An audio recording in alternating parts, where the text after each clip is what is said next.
Depois de receber uma punição atípica, a Ferrari tem duas chances de se vingar. Carlos Sainz perdeu 10 posições no grid no GP de Las Vegas. Logo no começo do primeiro treino livre, o carro do espanhol sofreu danos por causa de um defeito na pista. Sainz atingiu uma tampa de bueiro que estava solta. A tampa danificou assoalho, chassi, banco e motor.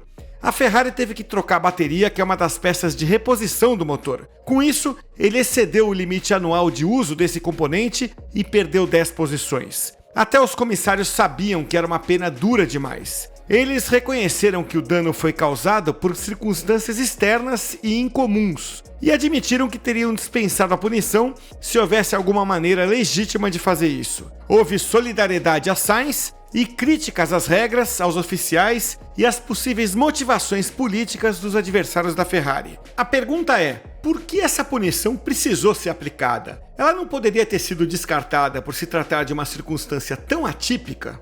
O chefe da Ferrari, Fred Vasseur, disse que era um absurdo não afrouxar as regras por motivos de força maior. Sainz disse que esperava mais da Fórmula 1.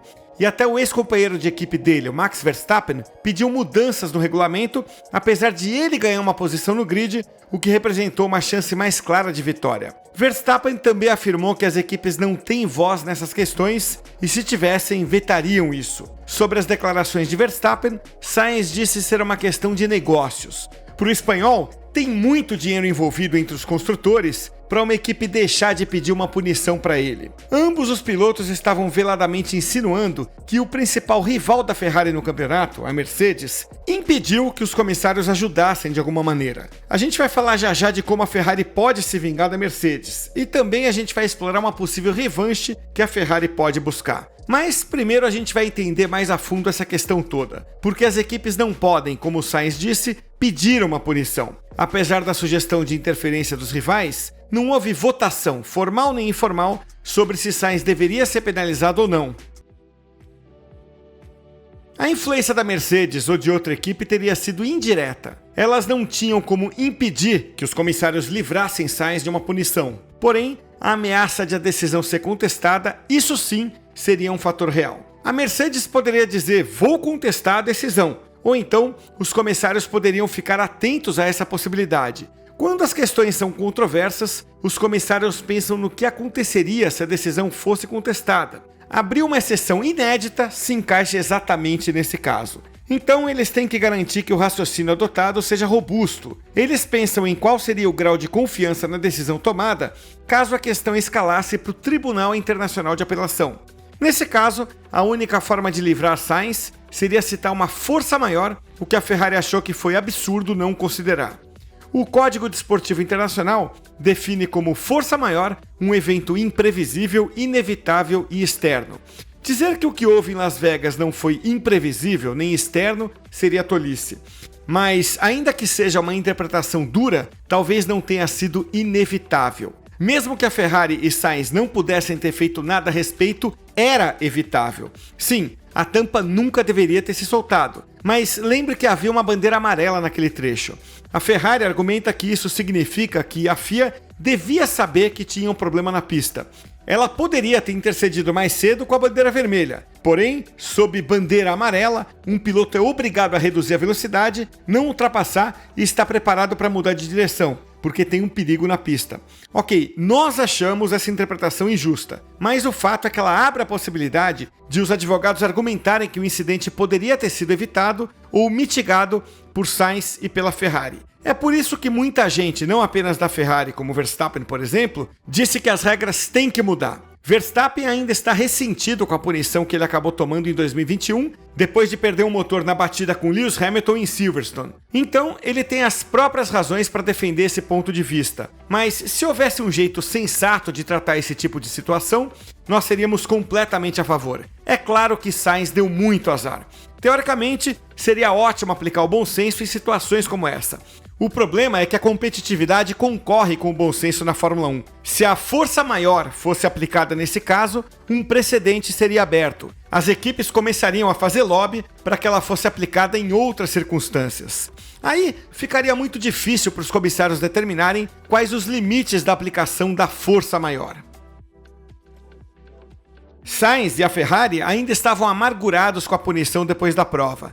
A performance do carro foi boa na prova. Começar em primeiro e segundo no grid teria dado à escuderia uma chance maior de sucesso. Charles Leclerc quase venceu lutando sozinho contra as duas Red Bull, sem contar que a Ferrari estava mais rápida que a Mercedes. Então, a punição de Sainz impediu a Ferrari de recuperar o segundo lugar no campeonato. O lado positivo para Sainz é que ele fez uma prova de recuperação, terminou em sexto e superou ambos os pilotos da Mercedes. Com isso, a Ferrari ficou a apenas 4 pontos da Mercedes no Mundial de Construtores. Foi um resultado satisfatório para Sainz e também para quem achou que a Mercedes foi o motivo pelo qual a Ferrari foi punida. O resultado abriu caminho para um confronto direto na última corrida em Abu Dhabi. As equipes vão disputar uma posição que vale muito dinheiro e prestígio. Não deixa de ser uma forma de revanche, mas pode ter mais por vir. Fred Vasseur estima que os danos sofridos no carro de Sainz vão custar uma fortuna, na casa dos milhões de euros.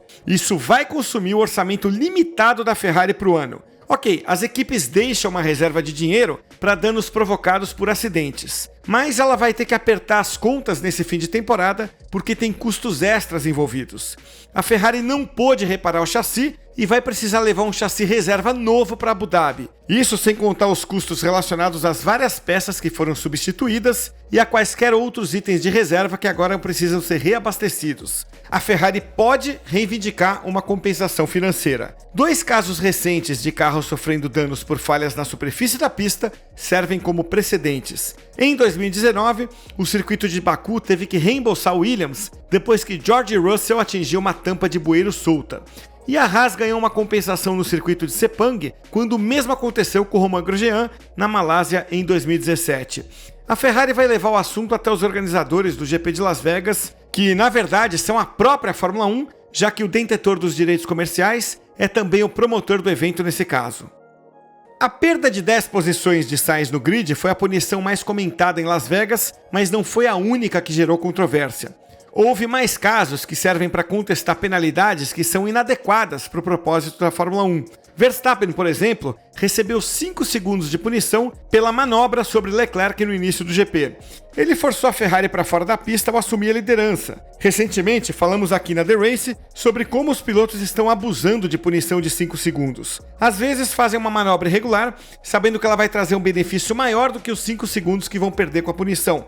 Ok, é improvável que Verstappen tenha pensado nisso naquela disputa de posição logo no início da prova, mas ele e a equipe puderam fazer uma boa avaliação nas voltas seguintes. Assim que os boxes da Red Bull souberam que a ultrapassagem de Verstappen estava sob investigação, eles decidiram manter a posição na pista. Eles preferiram correr o risco de receber uma punição relativamente leve, em vez de devolver a posição para evitar a punição.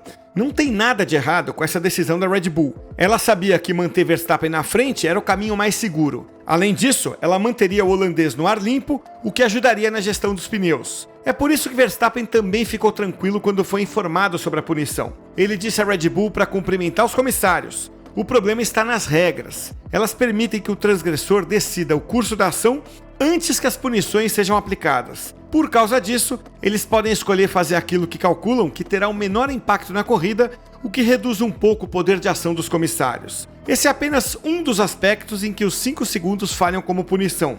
Muitas vezes ele é cumprido no próximo pit stop ou no final da corrida se não houver mais paradas previstas. Então, acaba havendo um espaço de tempo enorme entre a infração e a aplicação da punição. Por isso, se um piloto comete uma infração na primeira curva da prova, ele não deveria esperar 16 voltas para pagar a punição, como foi o caso de Verstappen em Las Vegas. Na maioria das corridas desse ano, o tricampeão do mundo teria conseguido construir com facilidade uma vantagem de 5 segundos antes da primeira parada nos boxes. Ou seja, a punição não teria mudado nada. No caso, Leclerc conseguiu alcançar e passar Max antes que a Red Bull parasse. Mas pensem como teria sido diferente o primeiro stint da corrida se Leclerc tivesse recebido a posição de volta ainda das primeiras voltas. Verstappen não viu dessa forma. Ele sentiu que, se tivesse devolvido o lugar, provavelmente teria custado o mesmo tempo da corrida como um todo. Então, ele não entende toda a confusão. No final das contas, a pena correta foi aplicada a Sainz. Punições de tempo menores foram introduzidas porque o tempo perdido com drive-thru e stop and go era severo demais para infrações pequenas. Infelizmente, a punição adotada acaba não sendo rígida o suficiente em muitas ocasiões. A punição tem que provocar um impacto imediato para o piloto, capaz de inibir certas ações na pista. O caso de Sainz mostra que as regras da Fórmula 1 podem ser aplicadas corretamente, mas, ao mesmo tempo, faz sentir que não foi feita a coisa certa.